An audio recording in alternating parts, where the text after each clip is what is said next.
Welcome to Edric's Story Time. Today I'm going to read The Summer Nick Taught His Cats to Read.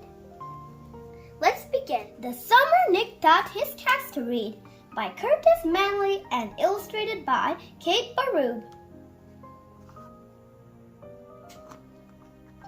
Nick had two cats, Vern and Stevenson.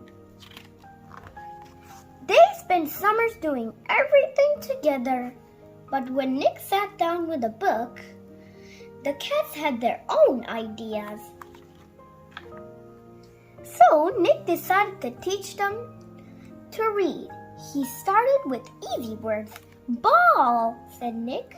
B-A-L-L. But the cats just wanted to play. At lunchtime, Nick pointed at the word food. The cats ignored him. Wake up, said Nick after they fell asleep.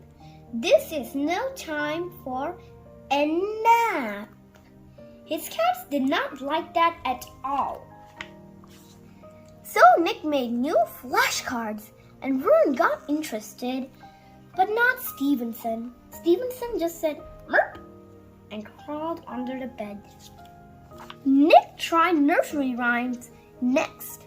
When he read Three Little Kittens, Vern searched everywhere for mittens, but not Stevenson. Then Nick read his favorite books to Vern, who liked stories about cats and stories about fish. Vern loved fish. He followed along as Nick read, learning the sounds of the letters. Vern practiced on his own, over and over, even after Nick went to bed. Soon he was reading new stories all by himself. The next morning, Nick tried once more. F-I-S-H. See, fish. Vern loves that word, don't you? But Stevenson said, meow, and ran under the porch. He hissed at Nick and Vern. Vern got his own library card and borrowed so many books that Nick could hardly carry them home.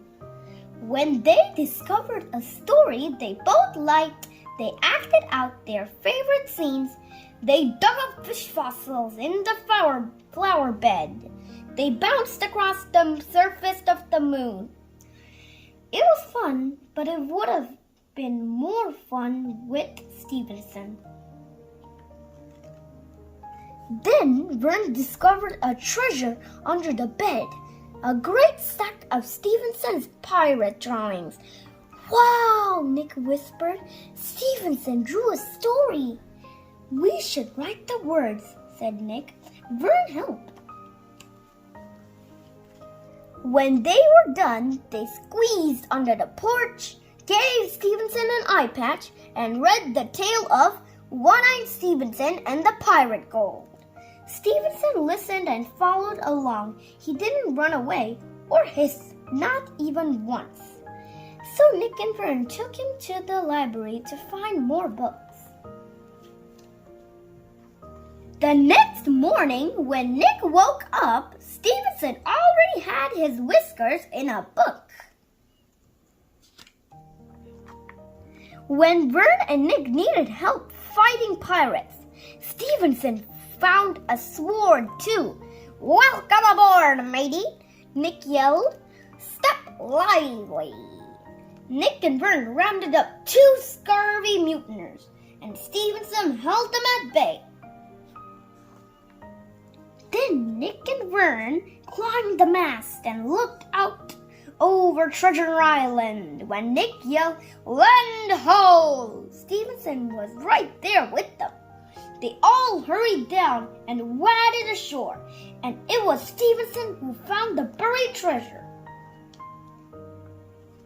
Now Nick and his cats hunt for dinosaurs in the lost world behind the garden. They race around the yard in 80 seconds. They journey to the center of the basement. Sometimes Vern and Stevenson curl up with their own books, and sometimes Nick reads to them while they close their eyes and purr. But Nick also likes it when someone reads to him. Maybe I should teach you how to speak, he says to his cats. How hard could that be? Meow, says Stevenson. The end. Don't forget to subscribe and like my channel.